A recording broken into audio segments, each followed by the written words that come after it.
Good afternoon, everyone. Alam nyo ba ang ibig sabihin ng rapture? Ang ibig sabihin is pagpipili ng Panginoon sa mga tao niya. Pipiliin niya ang mga tao na kanyang ililigtas. That's the meaning of rapture. At yan ay makikita sa Mateo 13 verse 47. Ito ay ang illustration sa isang lambat na sinabi ni Jesus Christ. Sabi ang kaharian ng langit ay katulad ng isang malaking lambat.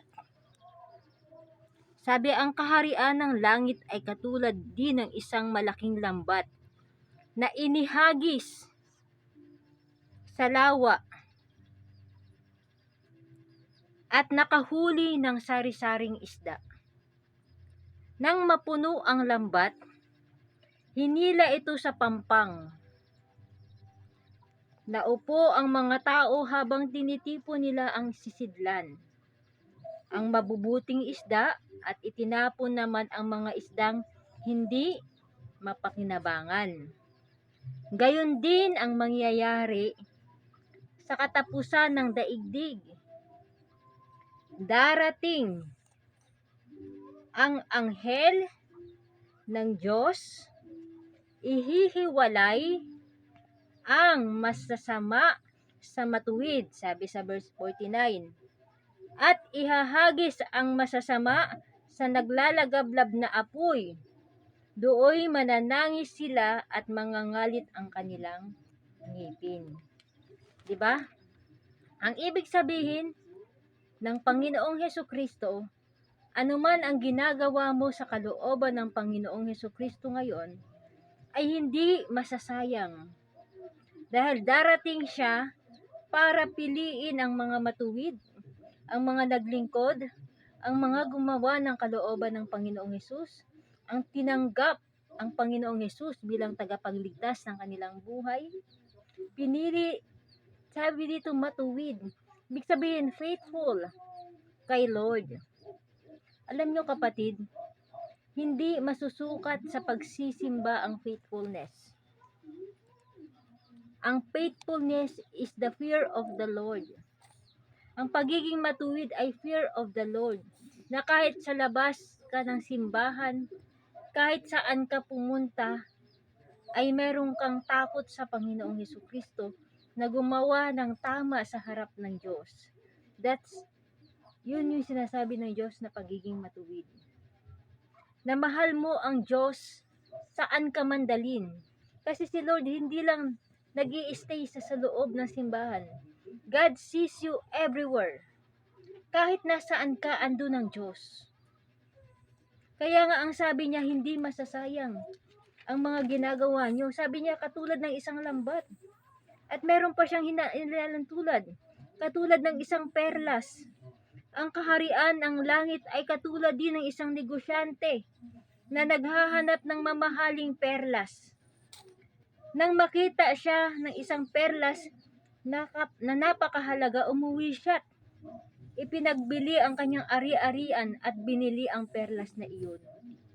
Alam niyo mga kapatid, tayo ay perlas sa harap ng Panginoon.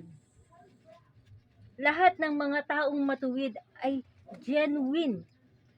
Kayang ipagpalit ng Panginoon. Lahat. Kanyang ang buhay binigay niya para sa atin. How much more na hindi niya tayo iligtas? Na how much more na ang Panginoon hindi niya tayo piliin? Diba? Meron pang isang talinghaga sa rapture. Ito yung babaeng 5 virgin na mayroong langis at meron ding 5 virgin na meron ding langis. Ang sabi ng ikakasal, aalis muna ako. Pagbalik ko, dapat nakailaw ang inyong mga ilawan. Subalit ang 5 virgin ay naubusan ng langis at yung ibang virgin naman ay nagready ng langis. Ang ibig sabihin, nang humingi na yung 5 virgin ng langis doon sa nagready, hindi sila nabigyan kasi ang sabi nila sabat lamang ito para sa pagdating ng ng ikakasal na lalaki. Ganun ang gusto ng Panginoon. We have to be ready. Kasi bago bumalik ang Panginoon, it is a surprise sa lahat ng mga tao. Kaya nga tayo ay merong sinabi ng Panginoon na maging handa kayo magbantay dahil hindi nyo alam ang oras ng pagbalik ng Diyos. Kasi kung alam natin ang oras ng pagbalik ng Diyos, lahat tayo magre-ready. Lahat tayo magiging mabuti sa mga oras na yun. Lahat tayo magiging malinis. Kasi alam natin kung kailan babalik ang Panginoong Hesukristo. Subalit kaya sinabi na rapture because it is surprise. Pero kung gusto mo na hindi maging surprise, kung gusto mo na makasama ang Panginoong Hesukristo, ngayon pa lang ayusin na natin ang ating sarili sa harap ng Diyos. Yan ang pagiging ready. Yan ang pagiging ligtas.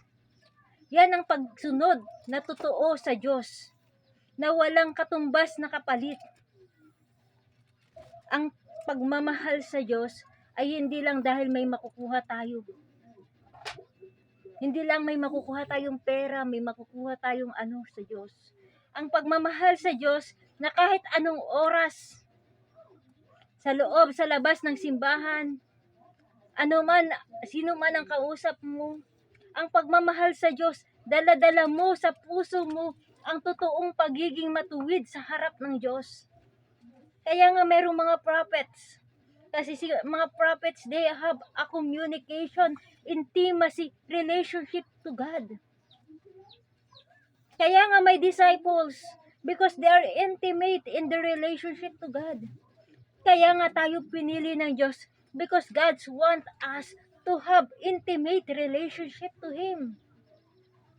Kaya nga yung mga disciple, sabi ng Panginoon sa kanila, go and preach the gospel and teach them to obey my command. Yun ang tinuturo natin ngayon, to obey the commandment of God. Because without the commandment of God, walang pagsuway. Kaya meron ng pagsuway because there is a law of Moses. And kaya nga merong pagmamahal sa Diyos because there is a cross of Jesus Christ that was crucified for us to save us. Para kunin yung oportunidad na maging anak ng Diyos. Para kunin ang oportunidad na minahal tayo ng Diyos. Para kunin ang pagkakataon na iligtas tayo ng Diyos. At yung kaligtasan na yun ay hindi yun dahil ginawa natin. It is the grace of God. Yung yun ang Panginoon. Kaya nga sabi niya, kinahahabagan ko ang gusto kong kahabagan. Kinaawaan ko ang gusto kong kaawaan. Because we are living in the mercy and the miracle of God. Not because of our action, not because of our power, not because of our possession. Alam mo kung sa possession lang tumitingin si Jesus? Disciples is not elected because they are all disqualified in the world because they are fisher of men. Kung pagalingan lang ng pagsasalita, Moses is not qualified because ang sabi ni Moses, I don't know how to speak, Lord. And even Aaron, sabi niya, andyan si Aaron, he will be the one to speak to you. Through you. No one is deserved in front of God. And that is why we need the mercy of the Lord. We need the grace of God. We need to obey God. We need to have communication to Jesus Christ in order for us to receive the grace of God. The love of God that wants to you na maramdaman mo. God bless.